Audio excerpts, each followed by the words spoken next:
kung Ang nirereklamo ay hindi lumalabas sa Senate website, pinagbawalan daw. At yung iba naman sa ibang plataforma ng media, pinapatay ang coverage, putol-putol at choppy. Kung pwede lang po, hayaan natin na marinig ng sambayanan ang testimonya ng ating mga Marines. Salamat po sa inyong ulat, Madam Senator. Talaga pong gagawin nila ang lahat ng kanilang magagawa. Mr. Chair, I received information, it's not verified, that the Attorney Bantug, who is not the secretary, ay pinag-utos nga daw to, pati yung, just the website or pati Wi-Fi? Do we have Wi-Fi now in the... What about Wi-Fi here? Okay. Yeah, so, again, no, kung sino in charge nung website, put it on. If not, kasama din po kayo sa nag-i-interrupt, nag-disturb nung proceeding, because in the digital age, pag ang coverage ng hearing, you interfere with that, you know, that is part of stopping the public from knowing what is happening here. No? So, again, ayoko kayong maipit, pero hindi naman siguro kayo maipit by putting on live kung ano nangyayari dito. That's a matter of record. Even our non-hearing events, halimbawa may art fair tayo dyan or may EDCOM report, ay pwedeng ilagay sa website natin. So there's no legal issue about broadcasting officially from the Senate. Thank you very much for that, Madam Senator Amy and Mr. Chair. Salamat po, Mr. President. Kagaya po ng aming sinabi kanina, lahat po ay gagawin nila. Huwag lamang pong matuloy ang hearing na ito, lalong-lalo na po para marinig po ang sasabihin ng bawat isang ex-soldier na nandito ngayon. Gusto lang namin ulitin na maaaring na-impluensya, na-confuse ang iba naming mga staff dito dahil sa Pirana, nagsasite pa po sila ng jurisprudence, Abilion versus Cuenco. Kahit na po bar flanker, kahit hindi po pumasa sa bar, ay maiintindihan niya na hindi applicable yung mga sinasabi nila. Pati po yung sinasabi nila noong panahon ni Senate President Drilon, 12 lamang po ay okay na pong maging quorum. Alam po ninyo, isa lang po para maintindihan lahat po ng mga kababayan nating nakikinig. Ang doktrina po na in-establish ng Korte Suprema, kapag ilan sa amin ay wala sa Pilipinas, halimbawa po, kagaya ng panahon ng Abilino versus Cuenco, isa po sa senador ay wala sa ating bansa. Pagka po ang isang senador ay wala sa ating bansa, labas siya sa coercive jurisdiction po ng Senado. Kaya kung isa ay wala, 23 ang basis ng quorum. Kaya po noon, nangyari po yung 12. Sa panahon po ni Pangulo ng Senado, Senator Drilon, 4 po noon ang wala sa bansa sa iba't ibang kadahilanan. Kaya ang basis po ng quorum noon ay 20. Kaya kahit 11 lang sila, pwede ang quorum. Sa panahon po namin ngayon, ikinulong po nila si Senator Jinggoy. Pero si Senator Jinggoy po hindi nakakulong sa El Salvador, nandito po sa Pilipinas. Si Senator Bato, wala naman pong determination na nakalabas siya ng Pilipinas. Gusto lang nilang ilabas sa Pilipinas para malusaw nga po yung bilang namin. Yun lang po, para pakatandaan ninyong mabuti. Lahat po ng sasabihin nila, ililinlangin kayo, ililigaw kayo. Nailigaw po yung ilan naming mga empleyado rito. So, Attorney Baligod, kinonfirma ng mga nanditong mga dumalo na ikaw ay kanilang abogado. Tama ba ang assumption namin na ang pinagsamang sinumpang salaysay na una ninyong ginawa ay binigyan nyo ng kopya ang opisina ng Ombudsman? Tama po yun, Your Honor. On the same day that we had the pinagsamang sinumpaang salaysay notarized, ay pumunta na po ako kay Office of the Ombudsman para isumite ito. Pwede po ba niyong isa-isay dito sa kapulungan ito kung anong petsa ninyo binigyan ng kopya ang opisina ng Ombudsman? Nakalagay po dito na February 26 po, 2026. Sa makatwid, ilang buwan na po yun mula nung maibigay ninyo sa opisina ng Ombudsman? About 98 days today, Your Honor. 98 days is how many months? 3 months. Meron na po ba kayong tinanggap na komunikasyon mula sa opisina ng Ombudsman na ginamit niya ito, nag-react man lang siya kung anong gagawin niya, kung paano niya itatrato itong pinagsama-samang salaysay ng inyong mga kliyente? Sumulat po sa akin ang isang director ng Office of the Ombudsman, Records Division Chief, na sinasabi na yung pinagsamang sinumpaang salaysay ay dapat daw po isa-isa lamang, hindi pinagsama. At noong gagawin na po namin yon ay nakatanggap naman kami ng subpoena galing sa National Bureau of Investigation na ayon sa kanilang subpoena ay inutusan sila ng Office of the Ombudsman to conduct an identity verification doon sa mga nakapirma doon. So nangyari po yon, pero nagkaroon kami ng konting pagtatanong sa NBI dahil ang delegated authority nila ay to conduct identity verification lamang, ngunit pinaghiwa-hiwalay po nila itong 18 at nag-conduct po sila ng isang pinaalalahanan ko po ang mga investigador ng NBI na kung custodial investigation yan ay entitled ang bawat isa ng abogado. At nag-iisa po ako noon. Kaya ang sabi po nila, di bale, attorney, dahil ipapabasa muna namin sa iyo ang kanilang salaysay pagkatapos. Ngunit hindi po ginawa ng NBI yon at 6 po sa mga 18 ay pinilit nilang pumirma at doon sa nakapirma, 2 ang ginamit ng Office of the Ombudsman's Field Investigation Bureau doon sa kanilang factual investigation concerning former Speaker Martin Romualdez, Zaldico at saka si Attorney Raul Paras, no? At naglabas ng isang complaint ang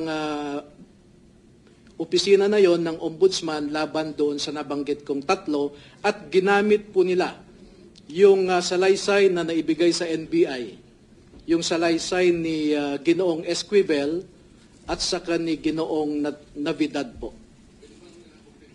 Di bang kumpletuhin nyo yung pangalan nung 2 sa 18 ex-soldiers na ang kanilang salaysay ay ginamit na batayan sa pagsasampa ng kaso kay former Speaker Martin Romualdez?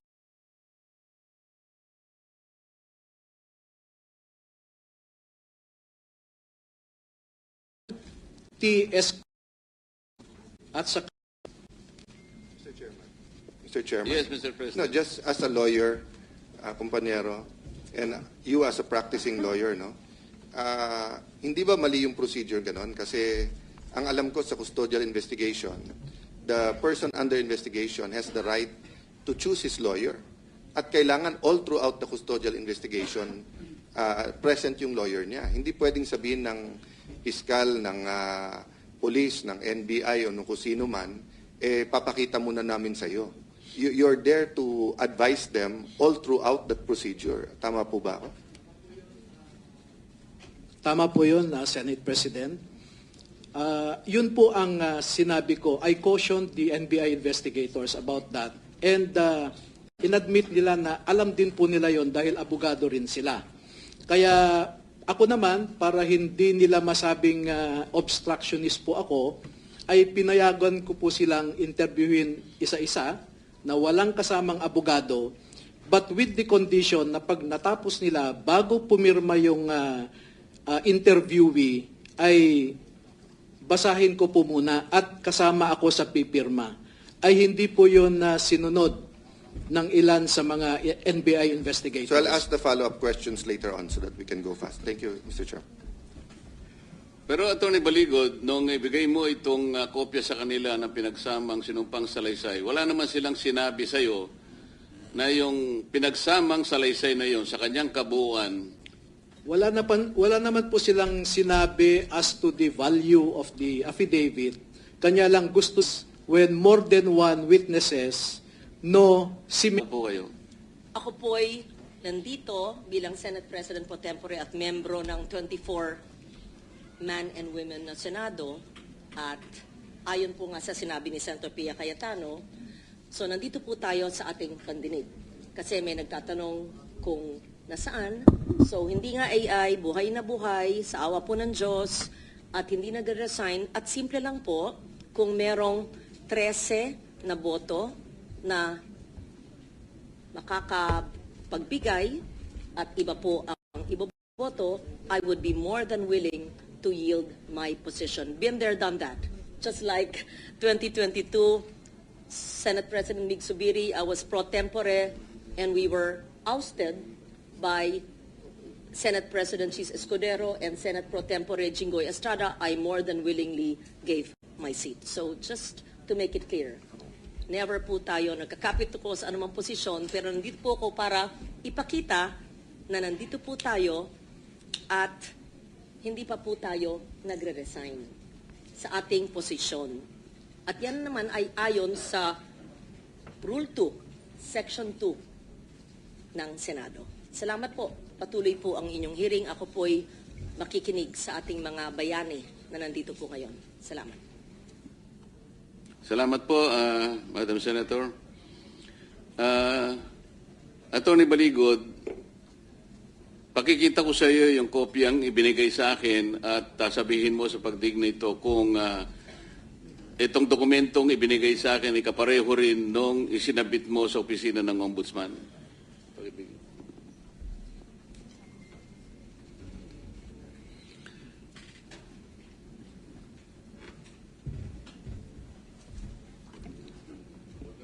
For the record, Mr. President, Attorney Baligod is comparing the document I handed him with the document that he furnished the Office of the Ombudsman.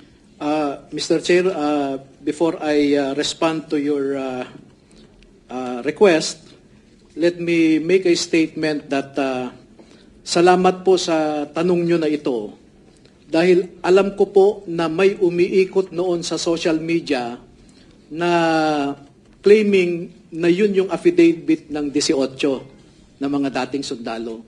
At nakita ko po na maraming mali, may mga dagdag, bawas, at yung maling affidavit po na yun ang ginamit ng ilang mga mambabatas sa kanilang reklamong libel at cyber libel sa amin. Ginamit po nila yung hindi notaryado, hindi pirmado, at may mga intercalations na affidavit po.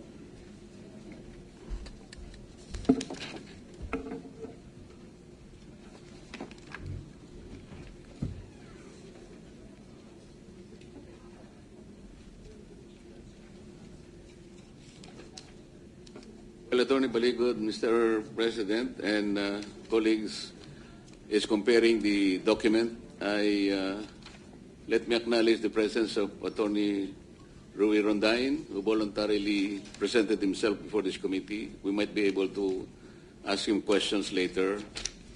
If he so desires, he will be able to answer it. Thank you.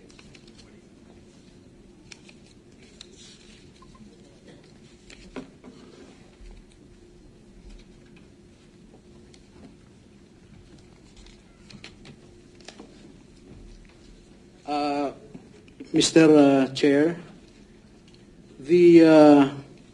except for the pagination and the contents of a specific page, meron pong pagkakaiba, no? Like for example, in page 12, sa amin pong sinumite sa Office of the Ombudsman,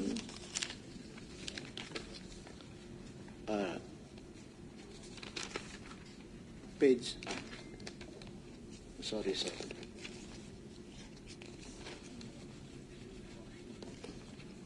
Your Honor, I withdraw my initial statement and I confirm that these are the same. No? Pareho lang, Attorney. Opo, hindi ko nakita kasi yung isang page kasi nakalimutan ko yung salamin ko sa sasakyan. Okay. Pero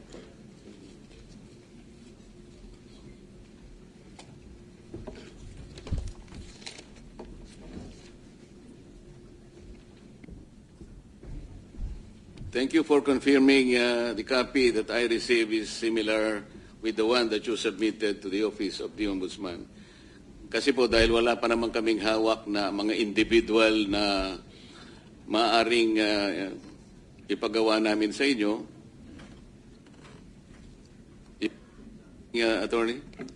Para po hindi tayo magkalituhan po, bibigyan na lang po namin kayo ng photocopy of what we submitted to the Ombudsman. Nag-prepare po kami ng kopya para sa inyo.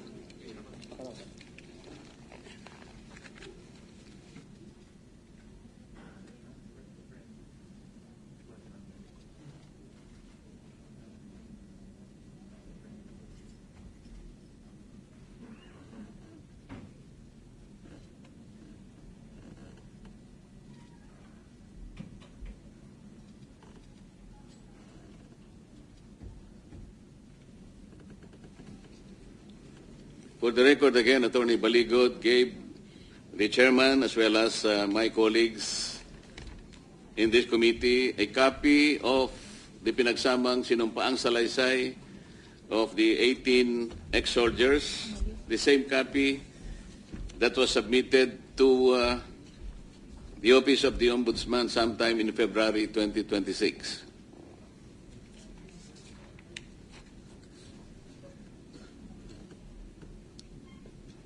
Binasa ko po ito, Attorney Baligod, at ang nagbigay sa akin ng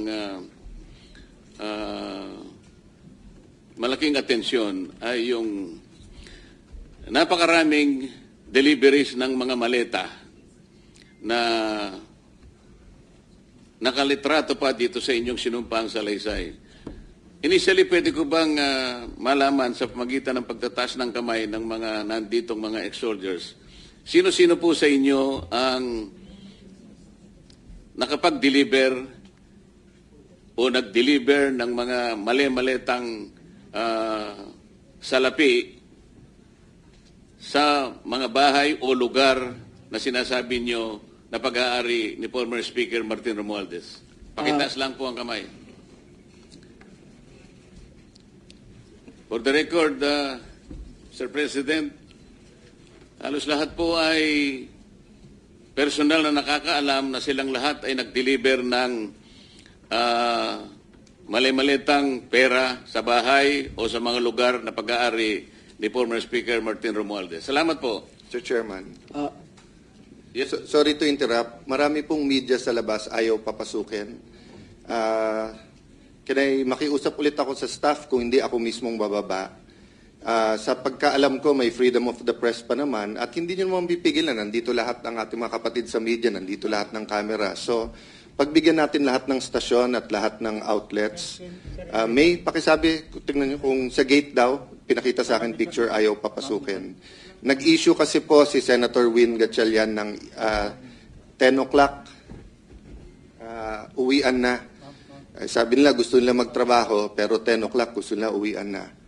So, tutuloy natin to, Mr. President, Mr. Chairman, but sana nga po, huling panawagan na to, na lahat ng gustong mag-attend, basta't maayos lang, payagan po nilang papasukin. Thank you, Mr. Chairman.